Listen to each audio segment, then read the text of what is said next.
Welcome back to We're Not Really Here, half-time at Elland Road. The score currently stands at Leeds 0, Manchester City 1.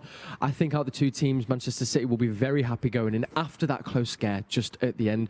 Here to get into it is Kyle Walker, Shaun Goater and Richard Dunne.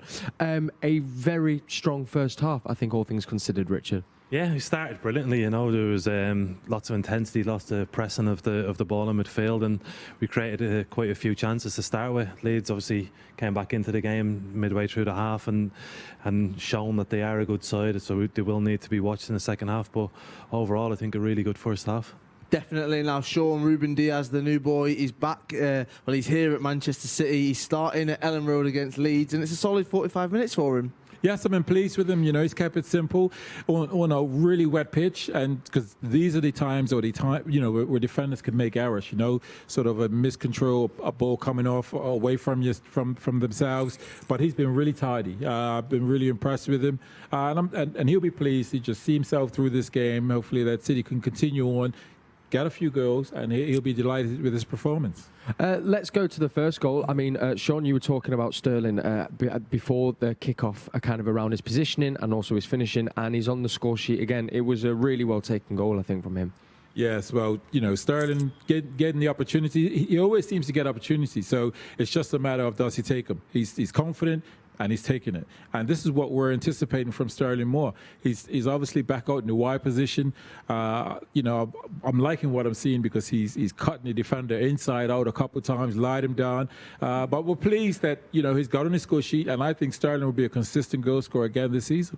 Now, Richard, normally with Manchester City, we see that they are the ones in control possession-wise. But looking at this here, 52% possession for Leeds, 48% for Manchester City. But we're not even looking at that because Man City are just in the driving seat. They seem to be coming with wave after wave of attack. And it was only so much that Leeds could take before that first goal went in. Yeah, and I think leading up to the goal, I think City would have been on top in terms of possession, but Leeds did come back into the game, but it's about what you actually do with the ball. I think they've passed it around in defensive areas quite a bit, but they've shown enough, I think, in that first half, City, to suggest that they can cause City problems, and they will come at the second half, and the second goal is really important in this game.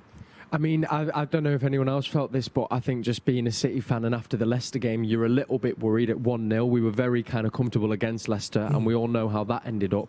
Do you think the players will be aware of that? And even though Leeds kind of warmed into the game a little bit, there is now more of an impetus on City, Sean, to actually get back hold of the game and get those next 1 or 2 goals.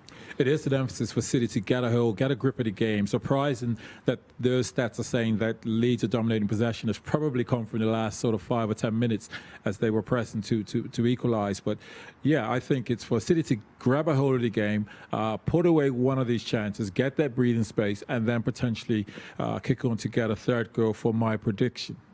Now, let's talk about predictions, okay, because I said Raheem Sterling to get that first goal. We just need 6 more, but if Leeds don't score 3 and City score another 3, I'll take that. I'll take 4-0, not 4-3. If you've called the goal scorers, Carl, then it's kind of a nice compromise, isn't it, really? Yeah, I guess. Yeah, that's it.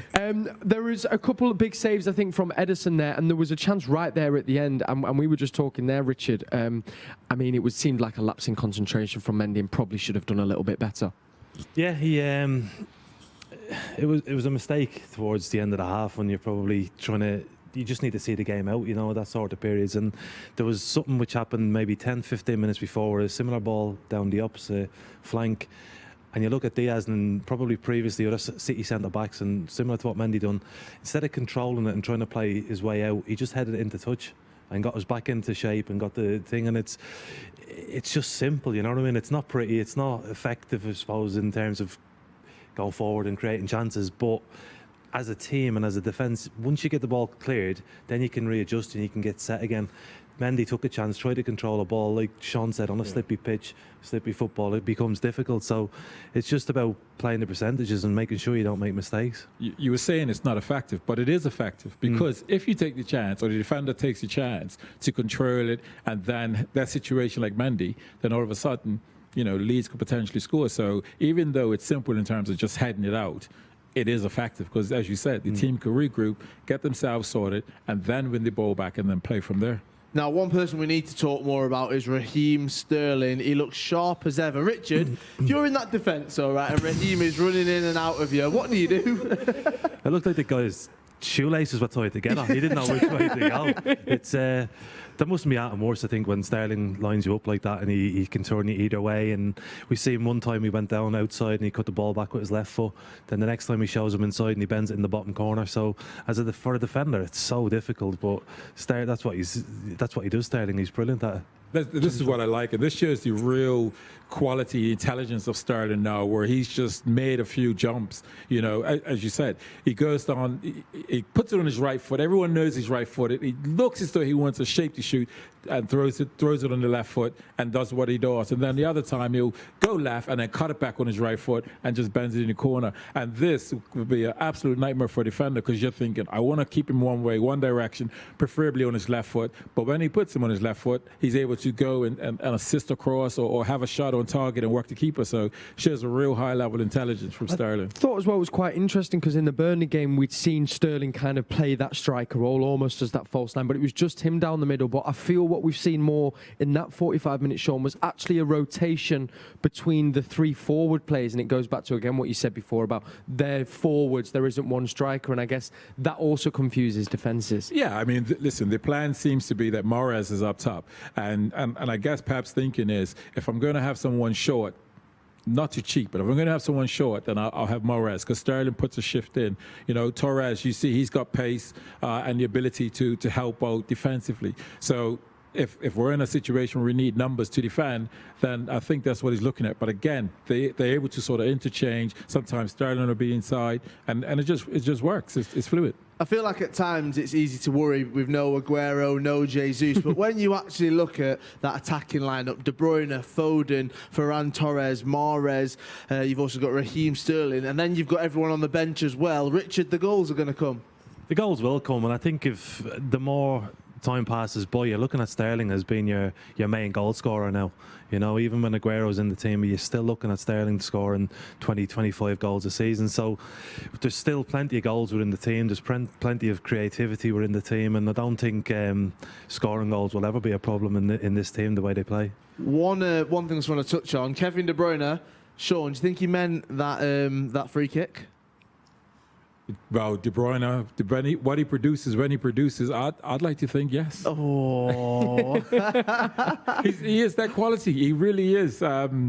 Yeah, De Bruyne does things, and I just think, like, did he mean that? But I don't doubt him now. I just think, yes, he meant it. It means everything, doesn't it? I mean, Richard, if you were in the changing room now, of course, I do think they would be wary that it is just 1-0, and we've found ourselves in that position, as I said last week.